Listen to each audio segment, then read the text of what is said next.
May mga araw na puno ng kaba, mga balitang nakakatakot, problema sa bahay, o personal na laban na tila walang katapusan. Sa gitna ng lahat ng ito, parang imposibleng makahanap ng kapayapaan. Pero sa John 14:27, nangako si Jesus, "Peace I leave with you, my peace I give you." Ito ay ibang klase ng kapayapaan, hindi gaya ng inaalok ng mundo na pansamantala lang. Ito ay kapayapaan na bumabalot sa ating puso kahit nasa gitna tayo ng unos. Manalangin tayo. Panginoong Hesus, salamat sa kapayapaan na nagmumula sa iyo. Alam namin na sa mundo, laging may kaguluhan, takot at problema. Pero ang kapayapaan mo ay hindi matitinag. Panginoon, hinihiling namin na alisin mo ang aming kaba at takot. Palitan mo ito ng kapanatagan at tiwala sa iyo.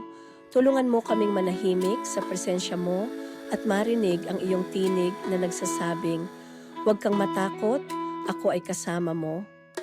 Sa bawat pagsubok, naway madama namin ang kapayapaang nagmumula sa iyo lamang. Sa pangalan ni Jesus, Amen.